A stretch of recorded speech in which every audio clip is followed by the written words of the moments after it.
Words do, in fact, have power. We should be more sparing. We should be more cautious with how we speak.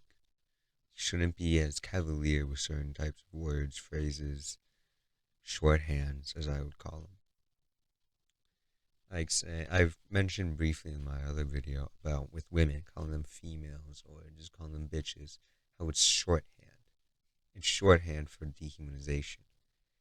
Yeah. Not only that, but it's also just simply respect. Like, you wouldn't just go up to a black person and just call them the hard R. You wouldn't say the slurs of an Asian person to an Asian person or a Mexican person to a Mexican person.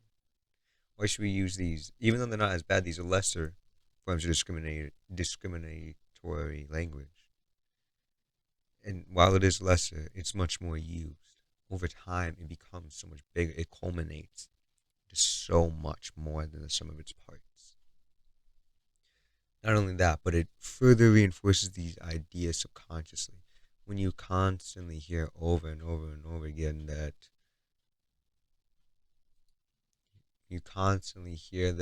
women are bad drivers, or that black people are thieves, that Mexican people are all illegals, it makes you start to change the way you see these people. It's hard to notice because it's pretty small. It's pretty slow at first. It's a slow burn. It's a slow buildup. Over time, it's like a current. You can throw a pebble in it, and it's not going to do anything.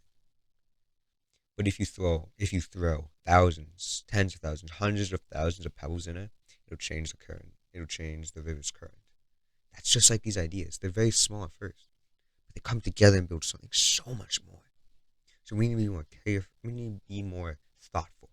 Not necessarily careful, just more thoughtful with how we use them. We shouldn't just throw them out because they do have an impact. Words do mean things.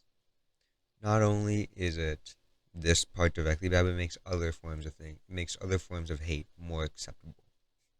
Think about with Trump's presidency. He initially started by just saying these things, like saying they're rapists, they're criminals, or saying grab them by the pussy. And then it started to change people's ideas. It started to change the way people perceived people. Well, not necessarily even change, just further reinforce it. Make it even stronger than it was before. Look like the immigration laws, it's gone even worse, even stronger. But, it's a slight tangent. You could say it's not their country, but it was. About 10 states of the U.S. were from Mexico before the U.S. stole them. But that's for a whole nother video. As well as, I think one of the most important parts is what good does calling people these things do for you or for anyone? Like, really think about it. What good does it do? Maybe just like a slight, it's funny or whatever. On some iDubbbz hard arch, like, it's really not that funny. It's really not. Like, try to be more creative. It just doesn't. It just makes the world a worse place, essentially. All it does is make the world just a little bit worse every time. Just a little bit more divided. Just a little bit more hateful. Why do we want to add to it? On the topic of like genders, like with many religious people not wanting to call trans people by their preferred names because it goes against their religion, whatever. I, especially as someone who's not religious, I don't buy it. I will respect the person. I will respect you. It doesn't mean I'm going to respect your ideas. Because I disagree with a lot. I don't think that it. I think that's a cop out. I think that's just saying, oh, well, let's just not talk about it because my religion, whatever. You can't come up with a better reason than just you heard like you support this person that was alive thousands of years ago, so now you have this permission to hate people.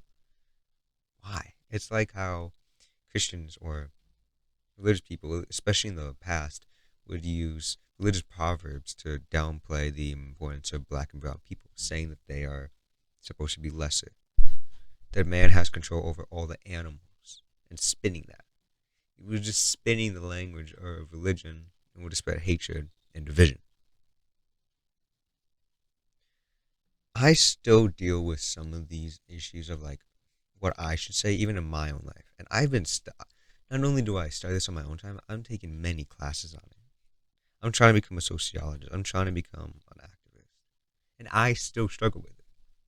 Like, we're struggling with saying how far should I should I say racist jokes? Like, if the other person or other people are okay with it, if they actively want to as well, because they think it's funny, is it wrong?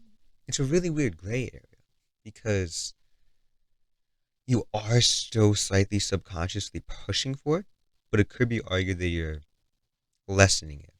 Like, making jokes out of serious situations can help with like solidarity. It can help with making the pressure just a little bit lower, just alleviating just a little bit. Like, with one of my friends in particular, I just think about it a lot. They actively say that they're okay with it. I don't know if I should, because I know a lot about it. I know the power of it.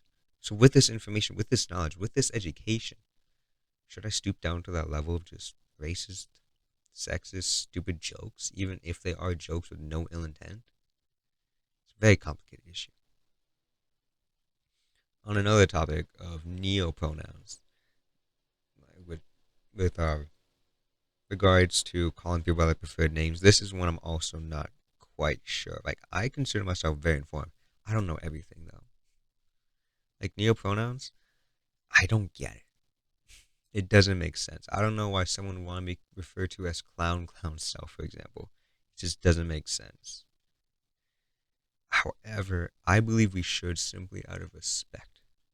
It'd be like someone saying, "My name is Jake," and then when you refer to him, you're like, "Yo, what's up, Steve?" Like, why? What good does it do you? It's just kind of disrespectful to just be like, "I want to be called this. I'm not going to call you this." Or Muhammad Ali. How people call him Cassius Clay. It's very disrespectful. And it doesn't do the person any good. All it does is further discriminate, separate, spread hate. That's all it does. And with people who aren't thinking, like, who haven't thought critically about this, I think where I've been trying to explain with how I'm still challenging in my own life, I'm not trying to diss anyone, but I just think we should think more critically about it. That's what this all is about. I'm just trying to make you all think more. Think about why we think the way we do. Think about why we say that women are born to value. Think about why we associate criminals with evil people, with rapists and murderers, when statistically that's not what most of them are. I just I just want to make people think a little bit more critically. 'Cause what's really wrong with thinking about the ways our institutions and the ways our government, education system, media, everything works? What's the harm in learning more, really? You can't really ever learn too much. And here you're not even necessarily just learning, you're just seeing how to apply these practices to real life.